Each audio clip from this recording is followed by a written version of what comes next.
what is the punishment and expiation for adultery, zina?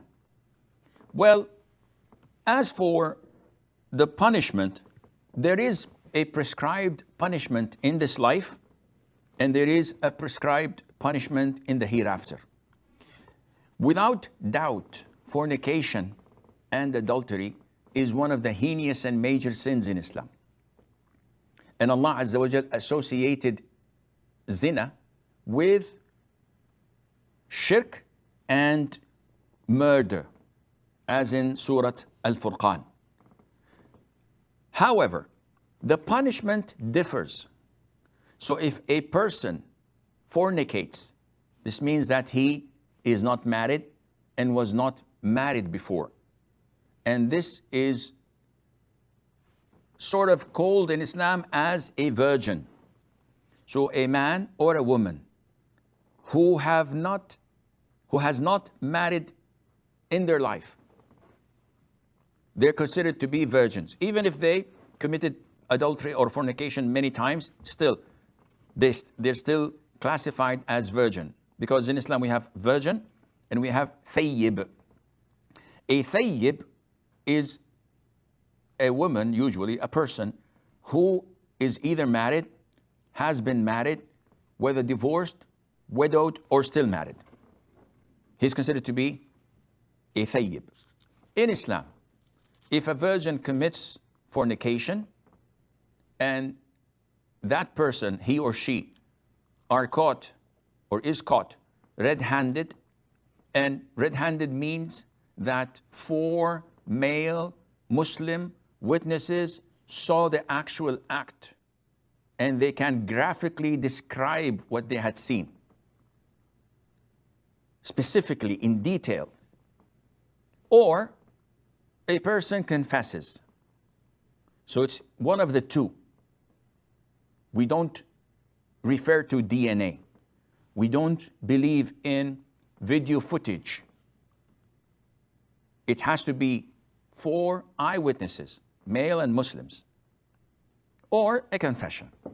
So if a person was caught red-handed, his punishment would be to be flogged 100 lashes.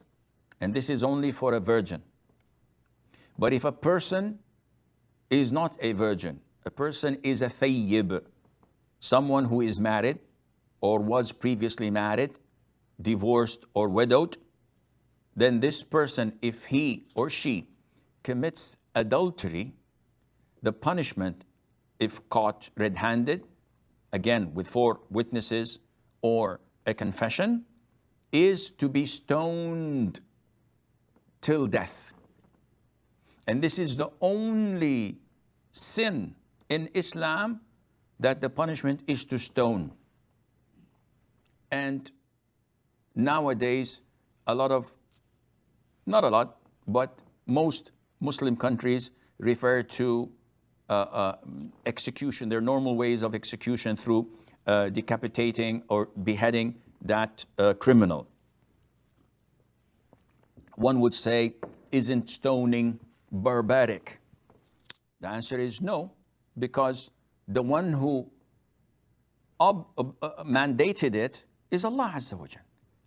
So Allah is the most merciful and He knows what's best, not for these 2 who committed this heinous sin, rather for the whole of the community, so that chastity would prevail instead of having men and women run around after one another. And stoning is not a first in Islam. If you open the Old Testament in the Bible, you will find it filled with stoning for many, many sins. So if a bull attacks a man, the bull is stoned to death. If a man fornicates with the daughter of the priest, they're stoned to death. If a man insults the king, he's stoned to death.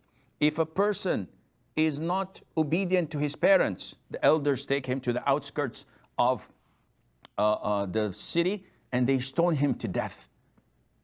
And so on. In Islam, it's the only heinous sin that is punished by stoning, and Allah Azza wa Jal knows